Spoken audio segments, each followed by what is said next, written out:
Hello students, today we are discussing the topic is reaction with water. This is lecture number 5 students. So here students, this is the second property. The last one we discussed the first property. The reaction with water, when metal react with water to form metal hydroxide, first one, or metal oxide, right? Metal hydroxide, or it will forms the metal oxides, right? And along with it liberate the hydrogen gas. When metal react with water to form metal hydroxide and hydrogen gas, or metal react with water to form metal oxide and hydrogen gas. Right students?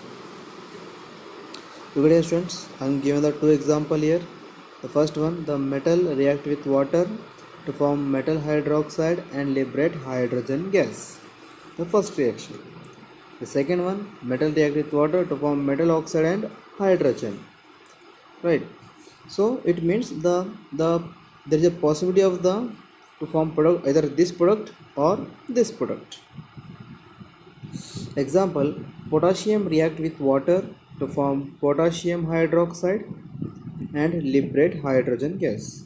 Right students? So in this case what happened, I am using here the 2K, 2 potassium, and the 2H2O. You have to write like this students, 2H2O, right? So here what happens students, two potassiums are there, two potassium which is react with the water having the like this HOH, H2O, HOH, H2O, right students? And the two potassiums are there here. You can write here like this, two potassium separate. I am writing here separate, two potassium, 1 2, two water, 1 2. So here what happens students, the one potassium react with one hydroxide, one to form KOH, another potassium react with the another OH, KOH, to form 2 KOH. I will write here 2 KOH students, and one hydrogen, two hydrogen left, that is written as a 2H, or sorry, written as a H2. Right student, we have to written as a H2, right? Or you may write one more type reaction, the 2K react with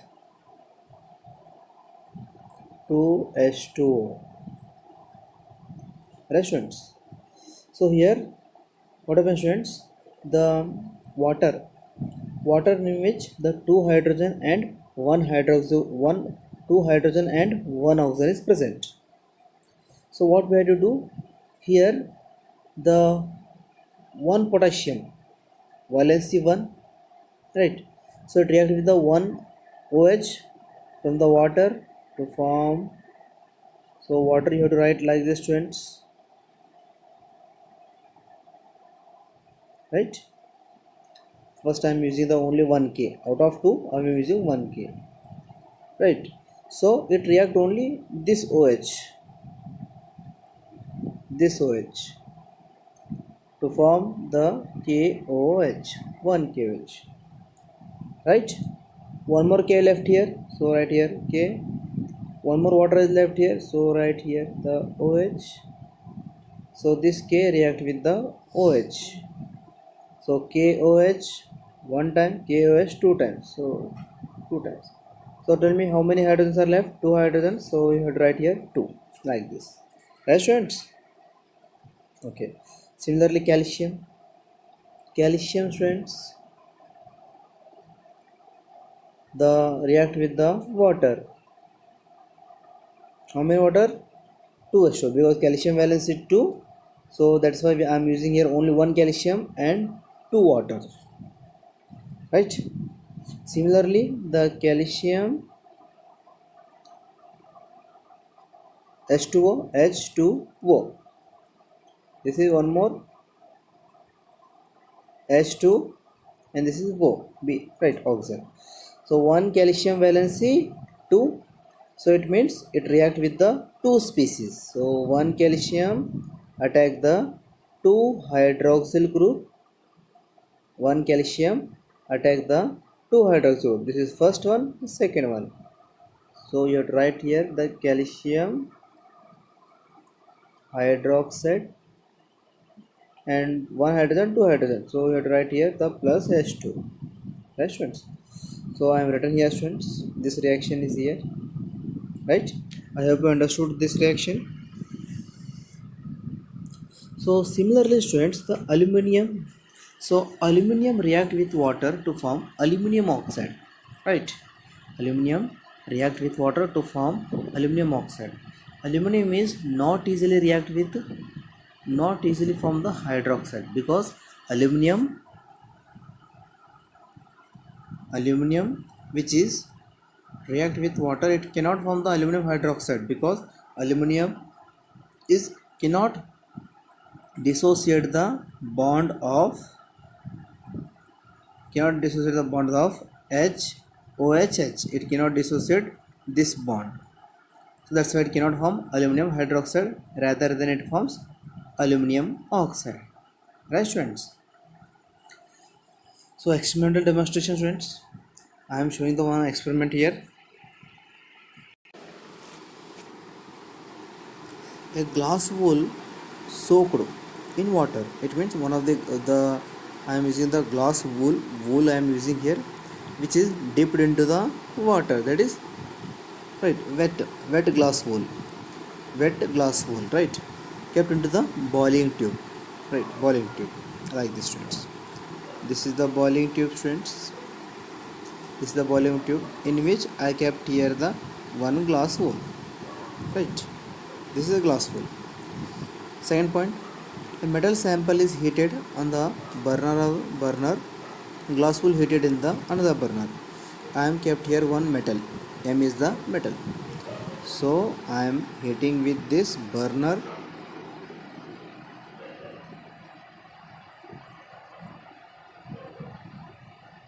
I am heating.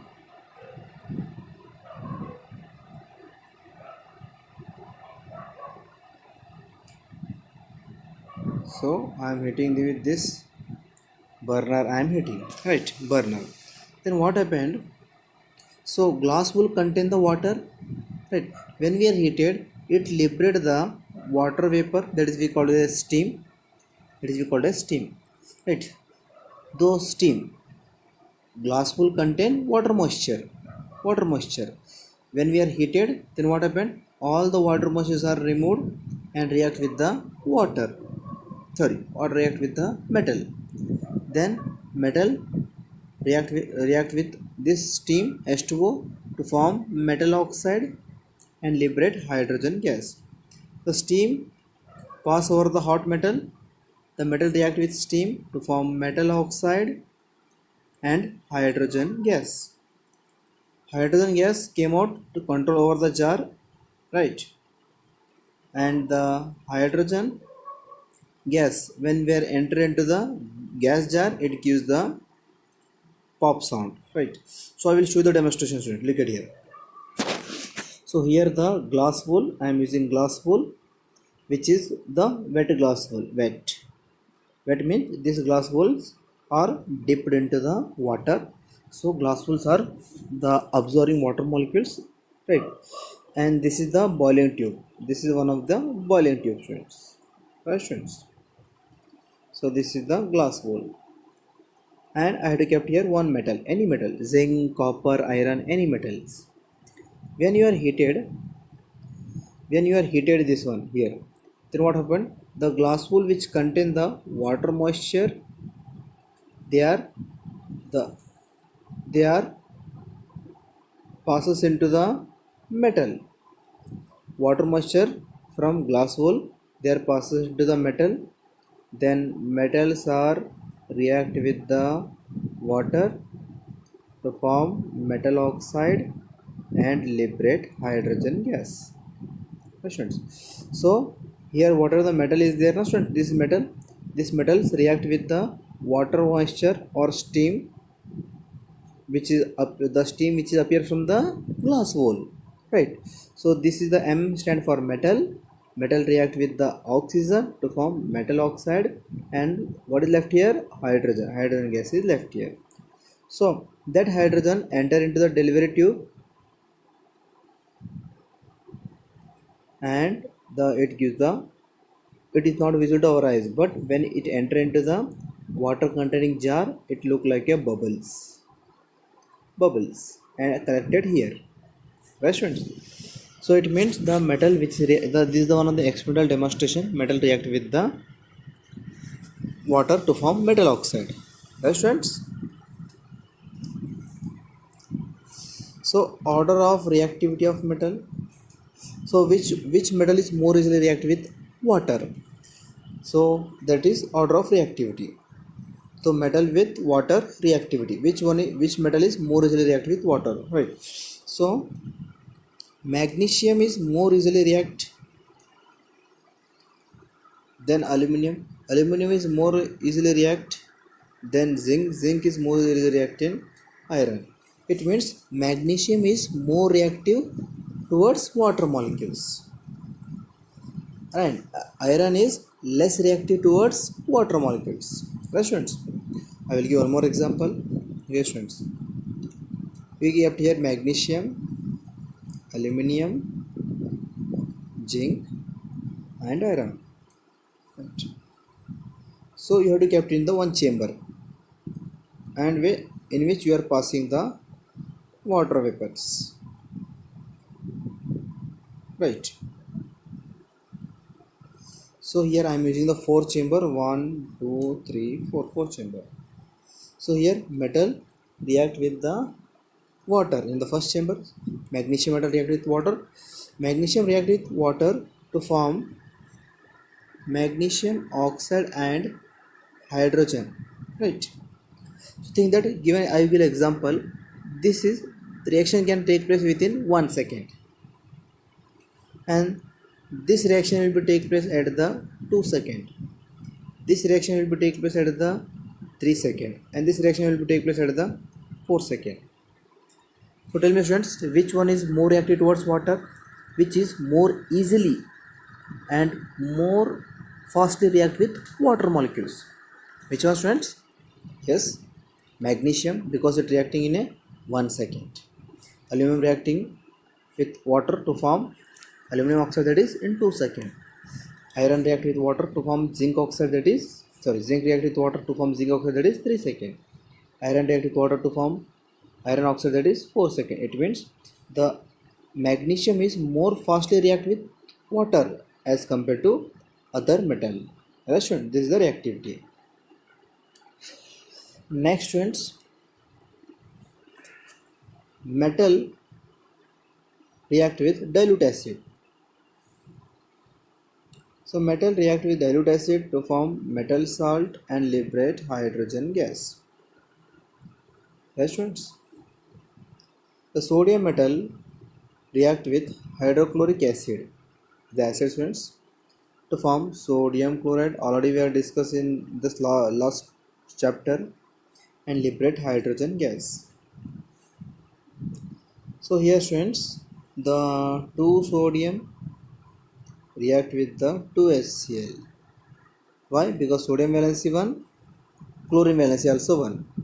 If I am using the 2 sodium, that's why I am using the 2 chlorine. This 2 is common for both, or you may write in bracket, in this bracket.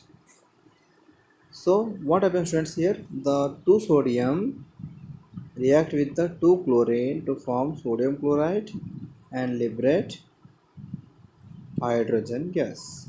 This is the reaction students. This is the reaction. Right students? So sodium metal react with the HCl to form NaCl and liberate hydrogen gas. So copper is less reactive than hydrogen. So it is unable to displace the hydrogen. So copper is, students, the copper is react with acid. There is no reaction, because students, the copper is less reactive than hydrogen. So copper have a less energy to displace the hydrogen and attract the chlorine towards. Right, I will explain here. The chlorine when copper treated with the HCl, right. So copper is unable. Copper having the less energy. Copper have a less energy. So that's why is unable to dissociate the bond between hydrogen and chlorine. It have a less energy, so it is unable to dissociate the bond between the hydrogen and chlorine, and it cannot displace the hydrogen. It cannot remove the hydrogen from HCl. So that's why we called as copper is less reactive than hydrogen, so it is unable to displace hydrogen from HCl. Right, students?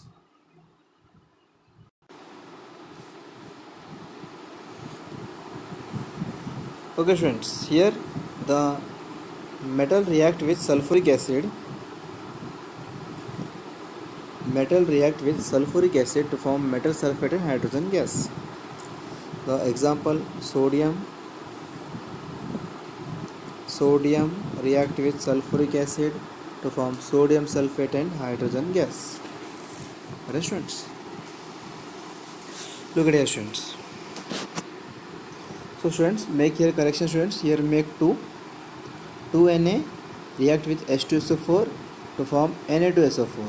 Right, you have to write here 2, students. By mistake I forgot to write here 2. So 2Na react with H2SO4 to form Na2SO4 plus H2. Right, students? This is the correct reaction. Sodium valency 1, sulfate valency 2. So that's why I am using here multiplying with 2. So I am using here 2 sodium, because sulfate SO4 valency is 2 and sodium valency 1. So I am using here multiplying with 2 sodium sulfate to form Na2SO4, and hydrogen as it is 2, that is substitute here. Right, students? But one of the big problem is all the metals are react with the hydrochloric acid and sulfuric acid, but the metals are does not react with the nitric acid, or we may say nitric acid does not react with the metal.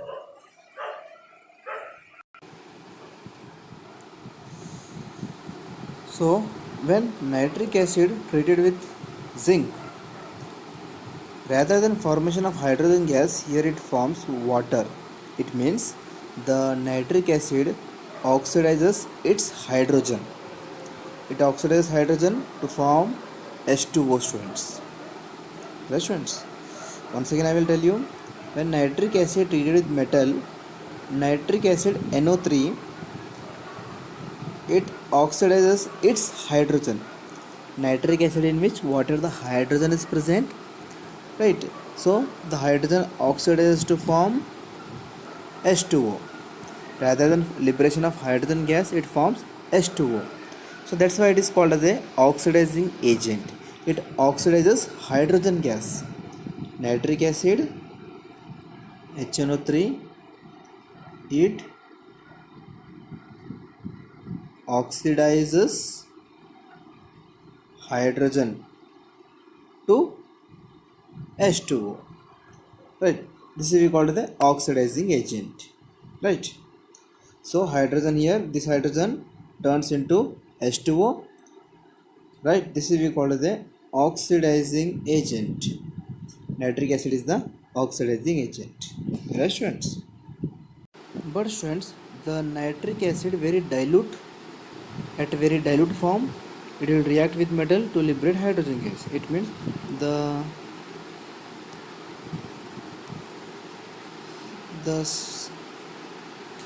beaker in which I am using the small amount of 50 ml of HNO3, in which you are pouring the 1 liter of water. 1 liter of water. Right. 50 ml of HNO3 in which you are pouring the 1 liter of water. So this we call as a very dilute, right? So metal react with very dilute acid, a nitric acid, to liberate hydrogen gas. But strong acid forms water, dilute acid forms hydrogen gas. Right, students? Next is the aqua regia, mixture of 1 part of nitric acid, 1 part of concentrated nitric acid, and 3 part of hydrochloric acid, called as aqua regia. So that is we call aqua regia, right, students? The mixture of 1 part of HNO3 and 3 part of HCl. This mixture we called as a aqua regia, right? So aqua regia highly corrosive liquid. Highly corrosive means when aqua regia in which you may kept the metal, gold, silver, iron, any metal, it rust the metal. The metal going to be rust when it contact with the aqua regia. That is called as a corrosive. Right, students? Aqua regia dissolve the metal.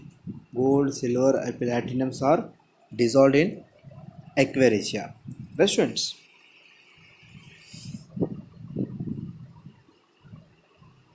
So next is the reactivity of metal. The arrangement of metal in a vertical column in the order of decreasing reactivity, called as reactivity series.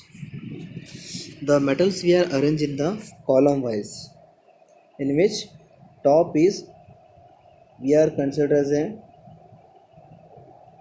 high reactive and the bottom is we are considered as a low reactive, right? So what is the definition here? The metal in vertical column order of decreasing, high reactive to low reactive, decreasing reactivity, that is we called as a reactivity series. Right, students? So how to judge the metal reactivity, students? So how to judge which metal is, how to judge the metal reactivity? So answer is element whose lose electron easily, called as high reactive. Element which is more easily react with, more easily lose electron, more easily donate electron, called as high reactive. And this high reactive metal easily bond with oxygen, water, acid, base, etc. It is more easily lose electron, that's why it is more easily react with the oxygen, water, acid, base, etc. Right, students?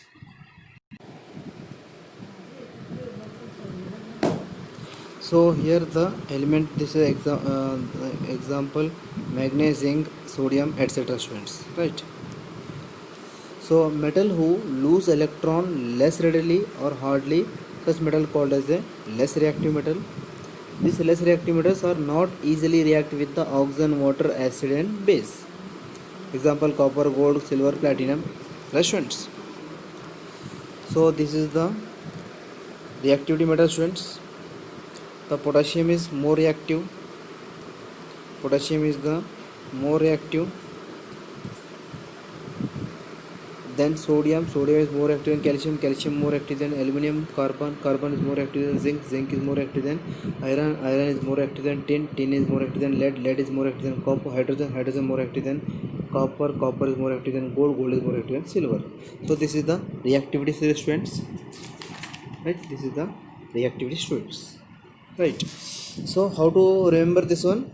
The remember as a please stop calling me a careless zebra, instead of try learning how to copper save gold. Right, students? So this is the reactivity, students, reactivity series.